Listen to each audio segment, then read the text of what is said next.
Здравейте! Разполагаме с страхотни продукти. Решихме да приготвим едно ястие, което ще има леко бразилски, въобще латиноамерикански стил. Ние сме без рукола, започваме сега. За днешната рецепта сме приготвили барбуна, малко скариди, имаме калмари, имаме и едно много вкусно парче рибатон. Ще направим салата с манго, имаме много хубав червен картоф, чери домати, люти чушки. Преди да започнете, вземете една връзка магданоз, измийте я добре и я нарежете максимално наситно, колкото ви е възможно това.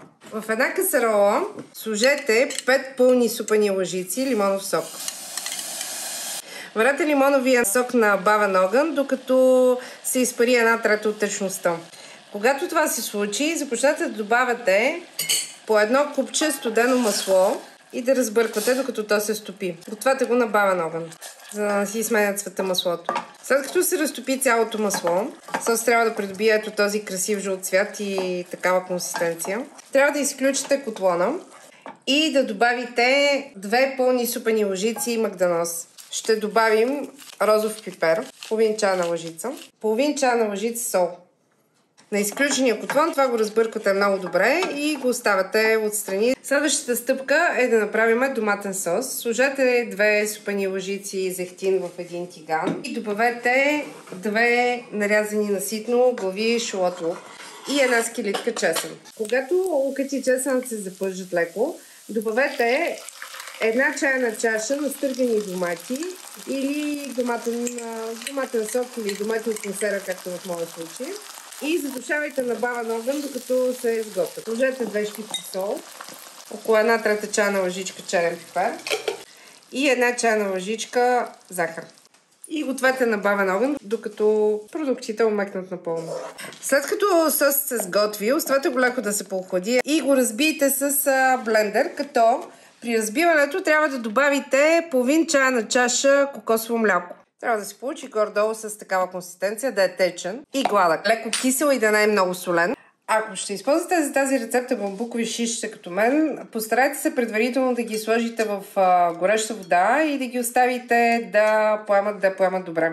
Следващата стъпка е да нарежем доматите. Режеме ги на половинки. Ако са ви малки доматите, може да ги оставите и цели. Аз използвам чери домати, които са малко по-едри, затова се налага да ги нарежа ето така на половинки. Рибата тон е изключително нежна. Тя почти няма нужда от готвяне. Затова се постарайте да я нарежете на купчета с еднаква големина. Следващата стъпка е да подготвите скаридите. В моя случай скаридите са вече почистени. Затова после съм ги измила и ги добавям в купата. След тях следват калмарите. Ще ги нарежа на ето такива парчета. Тези вече предварително са подготвени и оръбрени, а тези, които не са, просто ще ги подготвя сега пред вас. Трябва да се измият добре, да се извади, ако не е извадена тази кост, в повечето случаи тя е извадена, да се премахне тази ципа. Това става, ако ги залеете с гореща вода, много лесно. Просто само дърпате и се смаха. Ще ги нарежем и тях на такива същите ивици, като застараем да са горе-долу с еднаква големина. Овкусяваме ги малко сол. Задължително трябва да добавим малко черен пипер, както и малко лют червен пипер. Сложете 2 пълни супени лъжици от маслото, което приготвихме предварително, което е с лимони и магданоз. Объркайте добре продуктите и ги оставете в хладилника за около 30 минути, за да се мариноват хубаво. Когато се мариноват нашите продукти, трябва да нанижем шишчетата. Слагаме първо домат, след него слагаме рибатон, след рибатон слагаме калмар и накрая слагаме една скарида, която нанизваме ето по този начин. Така трябва да нанижем нашите шишчета. Слагате шишчетата на гореща скара. Ще ги печем по 2-3 минути от страна. Нашите шишчета са готови. И може да слагате следващата партида. За да приготвите рошевите барбунки, посолете рибките добре с сол, след което направете такива напрешни разрези от двете им страни. Използваме царевично брашно. Овалваме добре рибата от всички страни. Изтупваме излишното брашно. Това го правим задължително преди пърженето, за да може брашното хубаво да поеме в рибата и рибката да остане хрупкава. Сложете голямо количество олио в един тиган. Пържете рибите по 2 минути от страна, след това ги изведете на доматинска третия, за да се изцедят от излишната мазнина. За да направим зеленият сос, ще ни трябва едно авокадо. Отворете авокадото, извадете костилката и с една лъжица извадете самия плод. Това става като попъхната лъжицата ето по този начин. Извадите зелената част. След това го нарежете на дребни парчета и сложете в блендера. Заливате с лимонов сок, за да не потъмнява. Разбъркайте и добавете втората половина. И отново лимоновия сок. Добавете 2 малки скелетки чесън, една пълна чайна лъжица сусамов тахан, 2 супени лъжици пресен магданоз. Сложете сол на вкус. Солта, която аз използвам е много слабо солена, затова количеството е малко по-голямо. И това трябва да го разбиеме.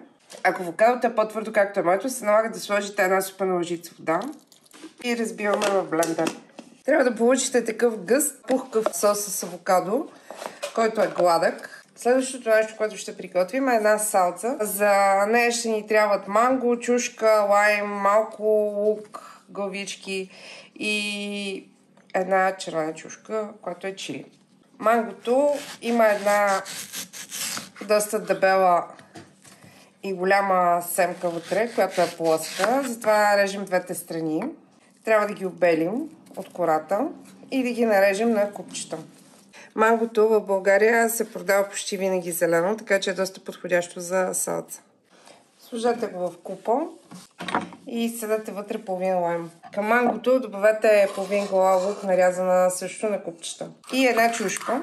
Най-добре да използвате червена чушка, но ако нямате такава, може да използвате зелена. Тя също трябва да се нареже на приблизително същите купчета. Накрая на последно място слагаме една чушка чили. Към това добавяме 2 чайни лъжици магданоз, останалия сок от лайм, слагаме сол на вкус и малко захитин. Тази салца задължително трябва да преседи поне 1-2 часа преди да я сервирате, за да може да се отпуснат всички вкусове. Надяваме се тази рецепта да не ви се е сторила сложна. Всеки един от компонентите се съчетава прекрасно, така че не пропускайте да приготвите и сосовете, и салцата, която направихме ние. Надяваме се тази рецепта да влезе в вашата готварска книга. Ако това е така, обязателно сложете палец горе. Ние сме Безрукова, благодарим ви, че бяхте с нас.